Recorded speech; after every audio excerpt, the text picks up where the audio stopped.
Akin na peram ng lisensya mo. Kasama kayo.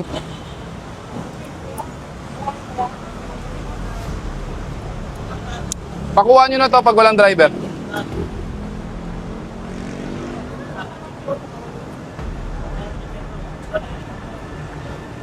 Bards. Sino to? Bermog. Ikaw na lang. Sige mo. Peram din ako ng lisensya mo. Peram po ng lisensya. 4136, footbridge. Bawal parkingan.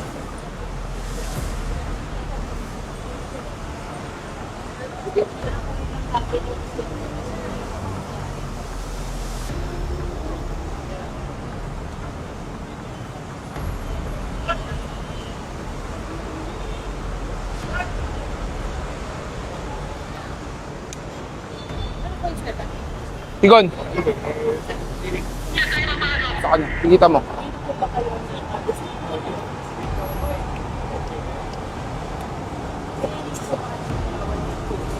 Pag walang driver, isampan nyo na. Sa kanya ba to? Boss, ba't suspended ang lisensya mo? May traffic violation ako sa fitness natin. Hindi ko na bayaran na. Hindi ko alam kasi na So, ibig sabihin po, once ang license is suspended, dapat di kayo nagmamaneho. Kailan pa po ito suspended?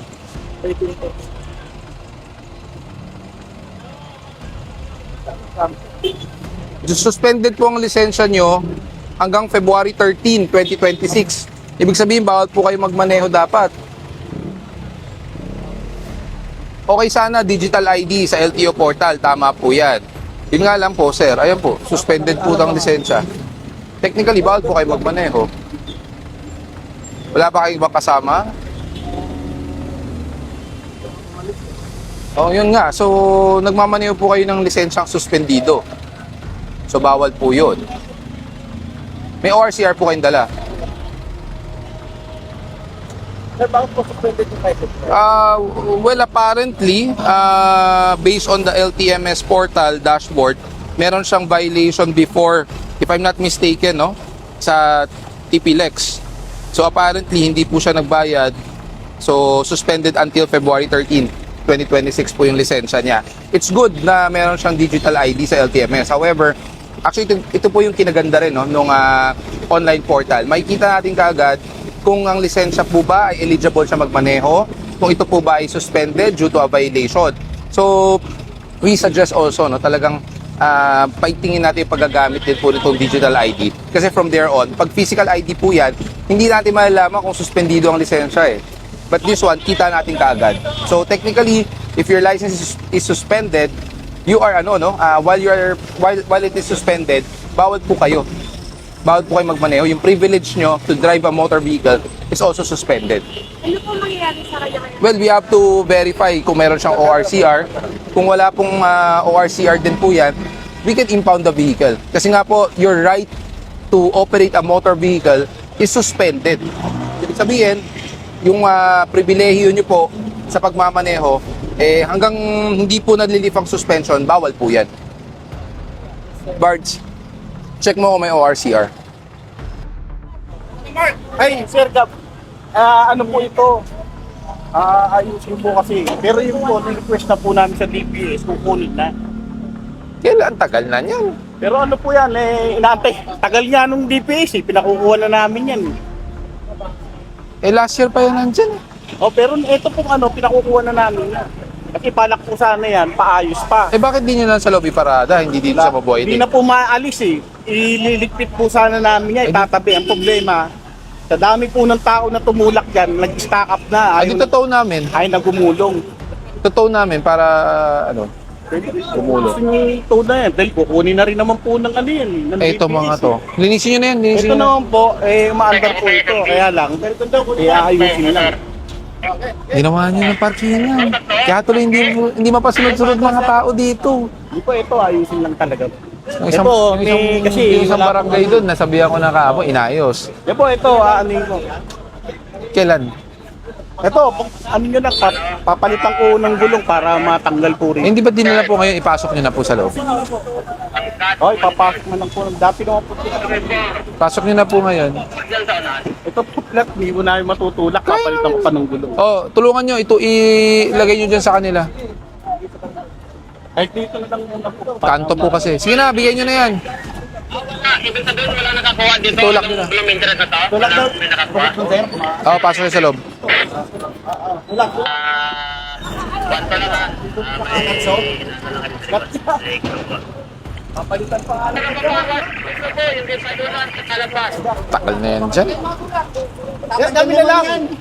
Ngayon na Kahit po. kumaan ka bukas, wala na yan. Hindi po, ngayon na po. Ngayon na po. Bahala po kayo.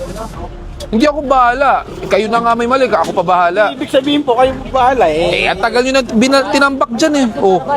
Hindi mo pwede sabihin sa'yo, last week lang yan. Hindi, matagal na rin po. Kaya nga, hindi kayo nag-aayos ng sarili nyong lugar eh. Ginawa nyo, sampayan na.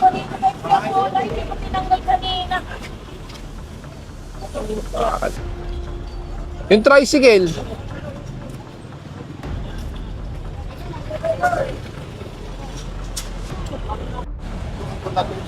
Wala ba sa pwesto? Kuya, wala ba kayong pwesto? Diyan kayo sa loob. Sa loob kayo, huwag kayo sa bangketa na. Gabayad kayo sa? Diyan? Pinababayad kayo para i-occupy yung bangketa? Ito, so binabayaran nyo to. Dito, dito sa may-ari ng tindahan. Magkano binabayad nyo? Per month? Per week? Per day. Magkano per day? 800. 700. Discounted. Eh, ang problema, bangketa to. Wala naman siyang karapatan para magparenta ng bangketa. Tagaling ko na lang po mamaya, sir. Pakiayos nyo, kasi sidewalk to eh. Pag nandyan kayo, may magtitinda, syempre, definitely may customer. Ngayon, pag may customer, magkukumpulan ng tao dito. Mawawala na malalakaran ng mga tao, di ba? Kung nagbabayad kayo ng 700 per day, sa isang linggo, 4,900. Di ba? Sa isang buwan, kulang-kulang 20,000. Aba, di kayo humanap ng pwesto. May pwesto namang less than 20,000. May ano sila, permit din eh. Para iparenta to sa inyo? Malabo yun. Hindi man lang pag may-ari to eh. Sige po.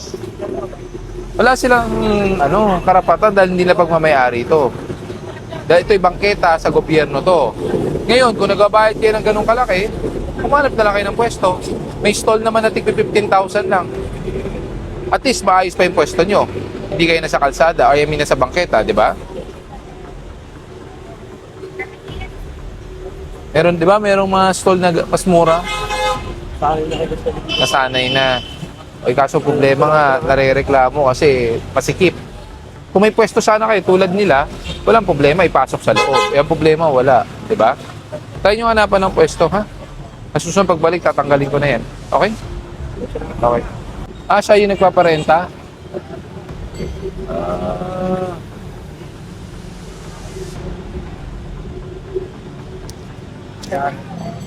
700 per day.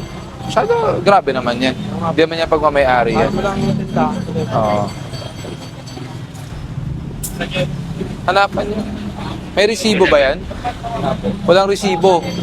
O, bawal yun. Illegal yun. Dahil wala kayong katibayan na nagbabayad ka ng renta. Ha? Araw-araw. Ang koleksyon, umaga. Umaga, bago mag-umpisa. Hindi, mga kahit tanghali. Kahit tanghali, kinokoleksyon na. Ilan kayo? Ito lang? Ikaw lang? Pati ito? Hindi, sa kanya. Ay, tombo. So lahat ng pumipwesto dito, ito lang. So dalawang 700 yan. Tatlong 700.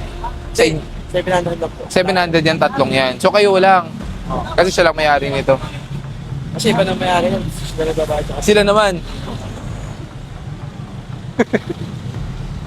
Bakit ganun? Hanapan nyo ng pwesto para hindi kayo naaabuso. Imagine mo, 20,000 kulang-kulang. Meron na kayo sariling pwesto na hindi kayo makiklearing. Ha? Dahil mapapanapan. Meron yan. Hanap lang kayo. Meron dyan sa Pasay, marami. Kundi sa ano, sa tawag nito, sa Baclaran, may mga pwesto naman doon. Wala ako pala dito kasi matawad ako dito sa amin. Manap kayo ng pwesto. Hanap pala ako ng Hanap kayo. malapit. Bigyan ko kayo ng ano, palugid, ha? 20,000 para dyan sa sidewalk. Hindi, Diba? 21 yun. 21. O, di ba? Para sa sidewalk. Pupunta ka marketplace, Facebook, hanap ka stall for rent. 10,000. Hanap kayo na maayos. Kaya kayo naaabuso eh. Kasi hinahayaan. Bigyan ko kayo ng palugid, ha? Wala kang pagkitaan siya. No? Hindi, kaya nga. Kaya sabi ko bigyan ko kayo ng palugid. Hanap kayo ng pwesto maayos, okay? Hindi, yung bata mo lang helmet. Hindi yung sa'yo sira. Kawawa naman yan pag may nangyari. Saan yan? Itikitan ka. No helmet. Magkano ang helmet ng pambata? Wala, no? 900. Mas mura bumili, di ba? Kaysa ma-violation. Para makatipid ka, bibigyan ko na lang ng helmet. Kuya, hinto mo yan. Walang helmet. Tandaan ko sira na. Hindi, yung bata ang walang helmet. Hindi yung sa'yo, sira. May lisensya ka? Meron po ng lisensya. Wala bang helmet yung anak mo? Anak mo ba? Wala ba siyang helmet? Meron po nasa bahay sira na. Sira na. Dapat di mo... Papalit ako po lang.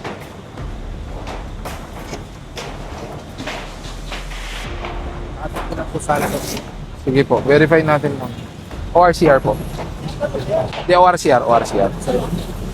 Di ORCR ng motor, Nandito? Baka muna na.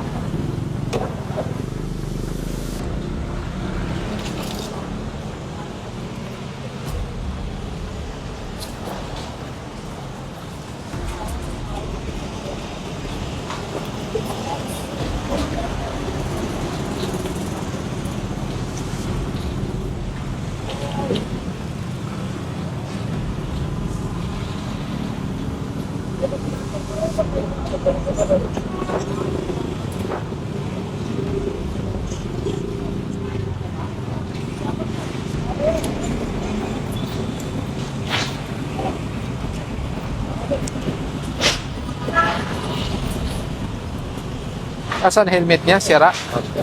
Yung ba mabibila ng helmet na yan? Para kawawa naman yan. Diba? Kawawa naman yan pag may nangyari.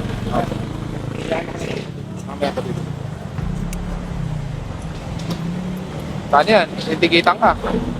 No helmet. Hindi nga eh.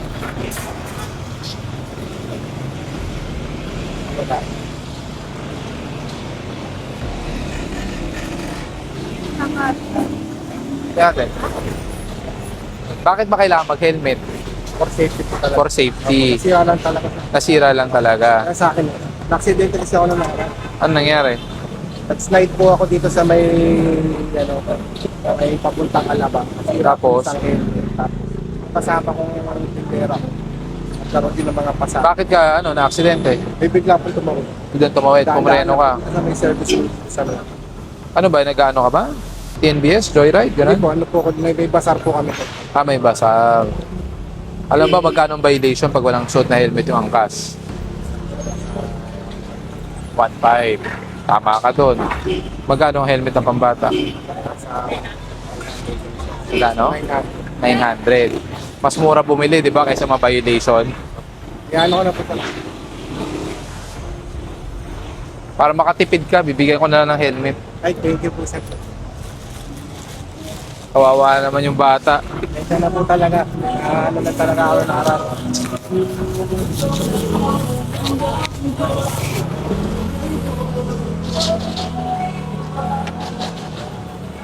Pasuot mo lagi, ha? Opo, opo.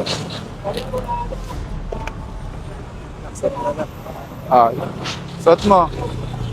Marunong ka ba magsuot ng helmet? Pa-adjust mo yan. Aba, marunong. Sige. Dalay po yan, nasira lang talaga. Ayun. Marunong pala mag-helmet. Ilang taong ka na? Tapos marunong na magsuot ng helmet mag-isa. Opo. Na-aksidente lang talaga ako. Na-aksidente. Nasira lang po. Ito, Gamitin mo lagi, ha? kasi ito po bumalok to. Oo. Tapos, Kailangan ba naka-helmet pag nagmamotor? Correct. Bakit? para hindi madisgrasya. Hindi. Para pag nadisgrasya man, safe ka pa rin. May protection, di ba? O, sige na. Ay, thank Ano? you, sir. Okay. Salamat sa'yo, Gab ko.